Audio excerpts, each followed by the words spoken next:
Hello. So this is what happened. I had plans tonight, despite it being 11:15, but these plans fell through. And so what better way to fill empty time than by reading a book? Specifically a Stephen King book. So today we are reading Misery. Tonight. Today? This morning? We're reading Misery. This book is fairly short.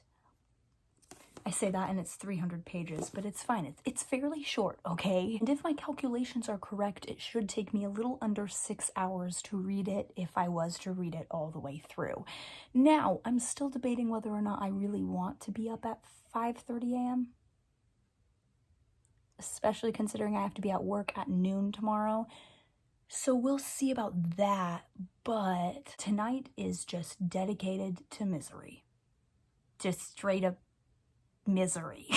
If you don't want to be spoiled, probably don't watch this video because I will be spoiling it as we go along and telling you my thoughts and things like that. The only thing I know about this book is that it's literally about an author who gets kidnapped and tortured by their #1 fan. And that's as far as my knowledge goes when it comes to this novel, so we will all explore it together. Let's get started, shall we? All right, folks.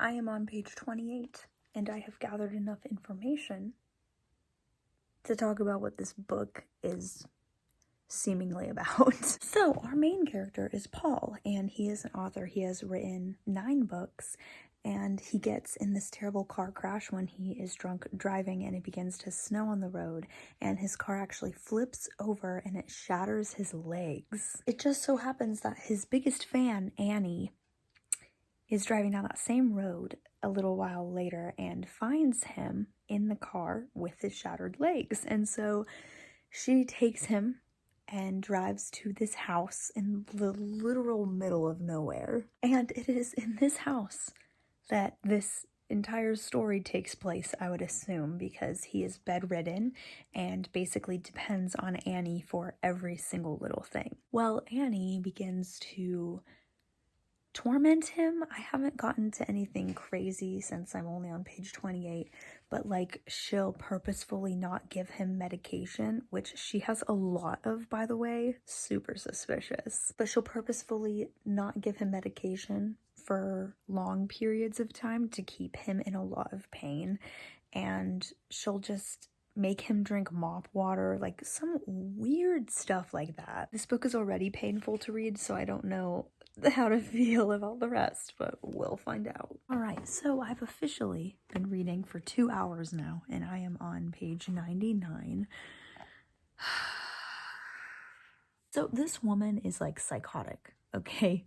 Annie is psychotic, and she has basically trapped him in this house. She's upset at him for killing off her favorite character, and she acts out with a lot of anger, and I mean, obviously she ends up doing terrible things to this guy. She ends up punching his crippled knees, and this causes more pain for him, and she doesn't give him medication for it, and she blames everything on him, and she projects all of her insecurities out on him, and it's torturous because she thinks she's doing the right thing, and she thinks that she's this great person teaching him a lesson, even though she's literally just an awful person. Reading this book is so difficult because the villain thinks that she's the hero, and that's just like in most stories, the villain thinks that they're the hero also, but usually somebody reprimands them and is like, this is what you're doing wrong. But in this story, literally nobody can do that. Nobody can do that. I just passed a scene where he actually got out of his room. He picked the lock with a bobby pin that he got on the floor because she actually bought Paul a wheelchair, and she put him in this wheelchair before she went out to buy paper, because now she's forcing him to make another book to a series that he already ended, and he hated the main character. Her name was Misery. Isn't that funny? So he killed her off, and now Annie is upset, pissed off, basically tells him, you are going to write me my own story, my own continuation of the story, and Misery, the character, is going to be alive in it. And so he kind of has no choice. But as she is off buying paper, he actually gets out of the room and finds some of the, I believe it's Novil. That's what they're calling the drug that he's taking. He finds some of it and he takes some of it. And he finds this phone sitting on the table, and so he tries to call the police, but obviously the phone is disconnected because she's psychotic. Who would she call? Nobody. And literally I just stopped reading at the part where she pulls up in her car and he can hear her pull up in the car. So it's getting wild. It's gonna get crazy real soon. I don't know how much more of this I can take. Do do do do do do do do do do do do do do do do. I am so tired. It is 2:30 and I'm not even halfway through this book. So do I sleep or do I keep reading? Appa, what do you think? Keep reading? I agree. Do do do do do do do do do do do do do do do do do do do. So a lot has happened. So basically Paul keeps breaking out of his room as many times as he's able to. Like whenever she leaves the house, he gets out to try to find some way of escaping. Well, he ends up finding this book, like it's a scrapbook kind of deal that says family memories, and he gets so curious about it, so he ends up finally picking it up and reading it. Well, basically, by doing that, he finds out that Annie has killed all of these people, and she'll travel across the nation, getting jobs at different places, and end up killing a ton of people before moving away. It's insane is that she always ends up slipping through everyone's fingers because nobody can actually prove that it's her committing these murders. Well, once he finds that out, he actually grabs a knife from her kitchen and gets back in his room, right? And puts the knife under his bed. He wakes up to Annie sitting at the end of his bed. And she's like, I have something to tell you.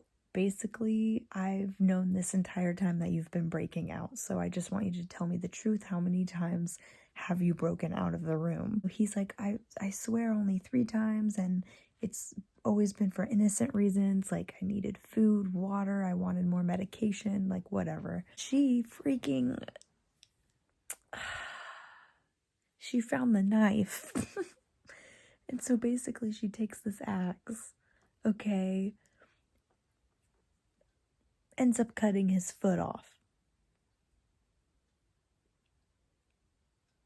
And that's where I last left off. This woman is just psychotic. I'm so tired. It's fine. We'll see what ends up happening. I might fall asleep. Who knows? So I fell asleep. But we have good news, friends. I woke up this morning and one of my coworkers messaged me and asked to trade shifts with me today. So I'm not working until nighttime now. So that means more misery. Give me a second and I will pause that. We're taking a Circle K break. Isn't that right? Because this man's needs Red Bull and I need Coca-Cola. We're addicted to caffeine. Yeah. Full day. And I'm out here reading Misery. So this book just got wilder, which I'm sure none of you are surprised at this point. Basically, a cop found the house because they finally found his car once he wrecked it, and it was during the winter, so the snow was covering it up. But now the snow has melted months later, and so now they know that he's missing, and a cop shows up at Annie's house. Well, Paul actually starts screaming. He actually, has some sense and starts screaming finally. But of course, Annie is a psychopath and ran him over with a lawnmower. So now she's telling Paul, listen, more cops are probably going to show up, but you're going to be quiet unless you want all of us to die. And this is where we're at right now. I'm almost done. I'm really hoping I'll finish it before my shift tonight at 4. So I'll check in with y'all later. All right, y'all, we're not gonna mind my hair, okay? We're gonna zone in on this book. I really liked it. It's not my favorite, but I really liked it. I really enjoyed Annie and her character and how psycho she was, and she just made me so frustrated. I don't think I've been as frustrated with any other character as I was with Annie. Like, I wanted to strangle her every single page. I think what I love about this book is just the fact that Stephen King, like, he called Annie constant reader. And that's what he calls his readers. He calls like I'm constant reader, all of his other fans, he calls them constant reader. Like, that's just what he calls us. And so him calling Annie a constant reader kind of gave me the idea that he was portraying some of his worst nightmares out into the world as Annie.